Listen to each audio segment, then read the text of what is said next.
Hi, this is Judy from Fox Cities Quilt Company, and this is Sunday from the Sewing Room, where we give you tips, tricks, and a few tutorials to help you with your sewing and quilting projects. And if you like what you see and you like our videos, please hit that subscribe button below. Last week, I talked to you about making half square triangles 8 at a time. And we used our very handy black lock ruler. This is my favorite tool in my quilting arsenal. And one of my favorite quilt blocks is the half square triangle. You can do so much with a half square triangle depending on how you orient the block. You can make a chevron by just changing up the block. You can make square into square just by changing up the block, and you can even turn them into half square, or you can even turn them into flying geese just by turning the block a certain way. And today I'm going to talk to you about what's the point? What's the point of taking the time to square all those half square triangles up using our black lock ruler if we lose our points in our quilting project? And I have been doing a lot of half square triangles lately, and you can see by that project behind me that I use them a lot. So I'm going to give you some of my tips on how to not lose your points. It doesn't always work for everybody, but you should find your method, and maybe this will give you a jump start. I have been making a ton of half square triangles lately. I just wanted to show you, this is a quilt called Sail. I brought it back from the shop because I have to bind it, and I wanted you to be able to see my points in here. And this is nothing but half square triangles. I just love it. And I am currently working on another quilt called Sugar House Star. And again, you can see that this is nothing but half square triangles.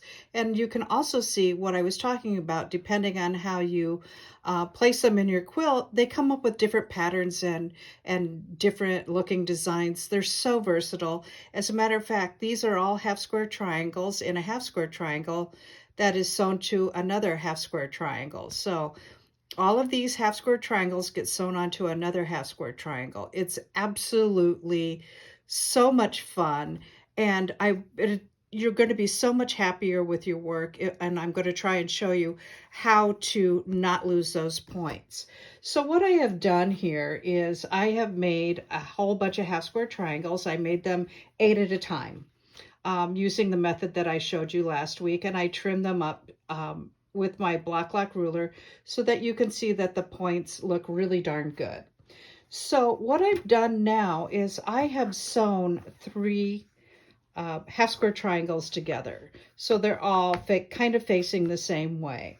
You can, obviously you can make half square triangles. I'm going to show you 2 others that I have sewn the same way. But if I were to, let me turn it this way so it's not confusing. But if I were to take another second batch and turn them this way, you see the cool look you get here by turning these half square triangles. That's why I just love to make these, because they make some amazing quilts. But anyway, back to how we do our points. So when you sew half square triangles together, or almost anything with a point for that matter, it always gives you a roadmap. I have pressed this all to the dark, and pressing is kind of, for me, there's no hard and fast rule. These I pressed to the dark, and I wanted to show you what I talk about when I say it gives you a roadmap. You see that little intersection right there? That is your roadmap to not lose your points. So I am going to use that roadmap as my sewing guide. So I have just a strip of fabric here that I'm going to place on this half square triangle with the right sides together. And I am going to use this roadmap as my guide, and I'm going to sew so that I don't lose that point. Now, that being said, I wanted to show you something. You see the threads that come together, and when you press, there is, believe it or not, there is a little bulk from your thread.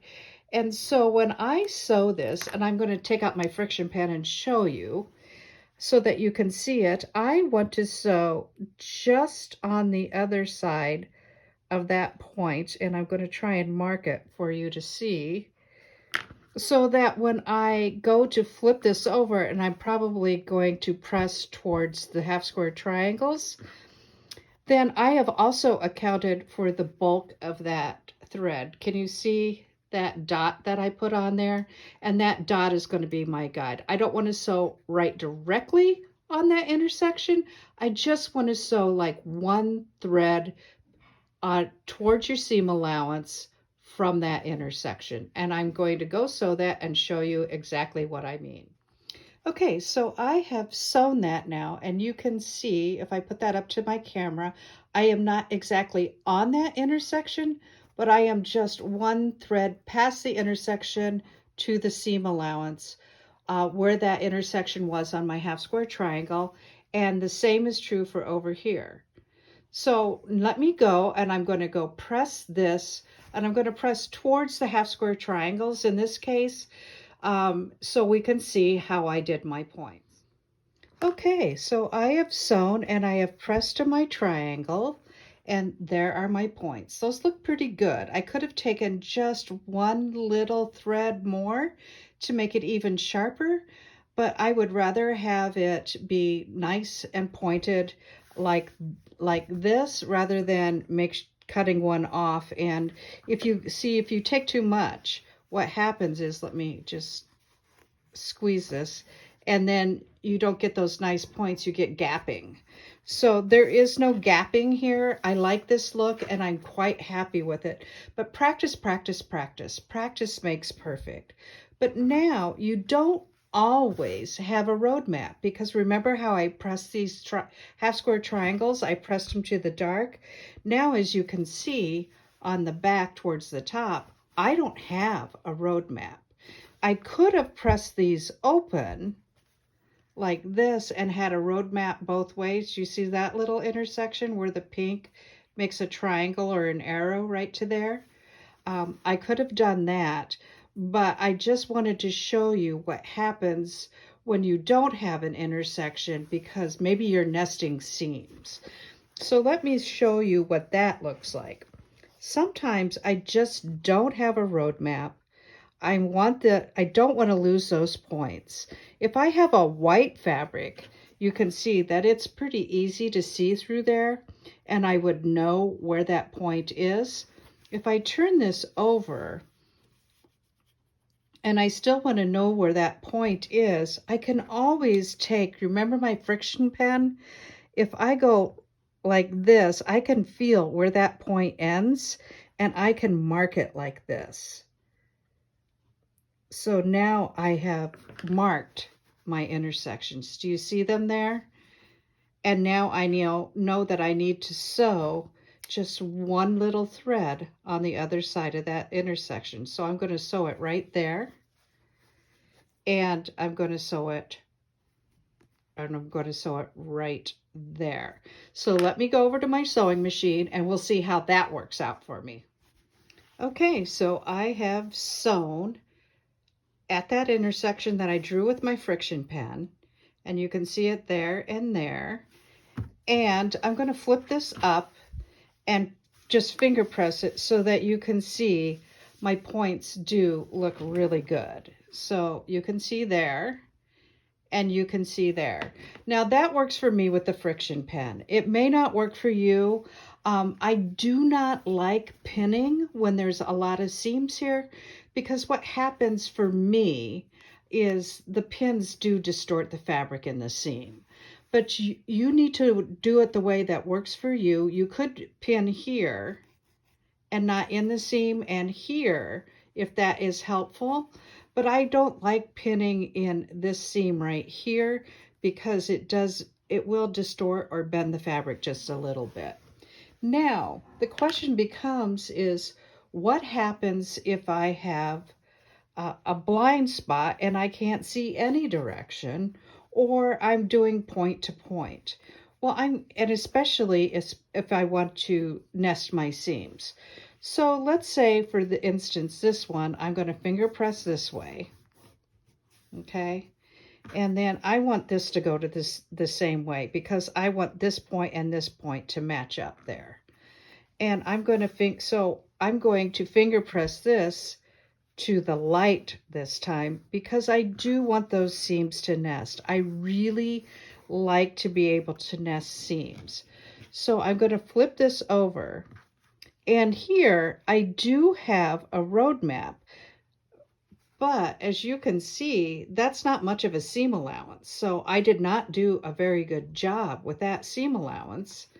And this one has quite a good seam allowance. You can see here that that seam allowance is quite different, and that's okay. So what I'm going to do is I kind of take and I feel for that intersection. And again, I use my friction pen, and I am going to press right into that point, and you can see that dot right there. And I'm going to go over here, and I am going to feel into this point here. And when I do that, I can actually feel, when I do that, I can actually feel the point on the other side. So you will feel a definite ditch right in there when you do this. So what I'm going to do is I'm going to go ahead and hold this. And for this one, I'm going to find a much finer pin. Oh, that one's not very good. And sorry about the arm reach in there. This is a finer pin. And I'm going to, first of all, make sure I have those seams nested. I'm going to find that ditch again, right there, with those seams nested. And I am going to go ahead and I am going to pin this here. So that will hold that into place. But do you see what I mean about how your pins can distort your fabric? And I'm going to go and I'm going to sew this using that ditch feel and that dot that I've lined up, and see if I can get those points to match. So as you can see, I sewed along. I took my pin out and I felt in there, because for me, sewing is very tactile. And I felt in there for that ditch to come onto each side. And now let's flip this open. And as you can see, it worked. There's my points. And you can even see a little bit of my friction pen in there. And so what I'm going to do now is press this. And once I press it, that friction pen mark will go away. All right, so here we are. Here's my 4 points. Here's where those 4 seams come together, and I haven't lost my points. And this time I pressed it open because there's so many seams that come together there. And when I quilt it, I want to make sure it's nice and flat. So do you remember this one that I showed you, where this is half square triangle full of half square triangles and another half square triangle? Well, I wanted to show you how I did that. It's not as complicated as the blind points. So what I've done is I want to show you the back. And I did the very same thing. And here is the top. So you can see that this is half square triangles sewn onto a half square triangle. And on the back, that is where all of my road maps were, is right there. And these seams I pressed open to find my road map, so you could see that intersection right there where that white comes to a point. That's my intersection. And where that white comes to a point, that's my intersection. The reason that I pressed these open is because I was done matching up all my points on the top, and I wanted that to lay as flat as possible. And you can see, using that road map, I have some really, really, really nice points. Okay, so I wanted to show you, I use the same method for pinwheel blocks. So on the back, you can see these 2 blocks that I sewed together. I press this way. This block, I press this way.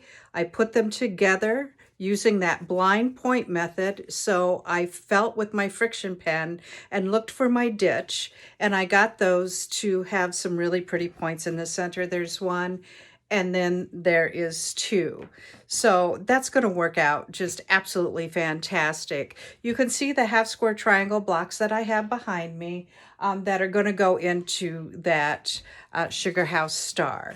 There are some girls that take classes from me, and they call me the crazy points lady, because your quilts just look so much nicer if they have those nice sharp points like they're supposed to have.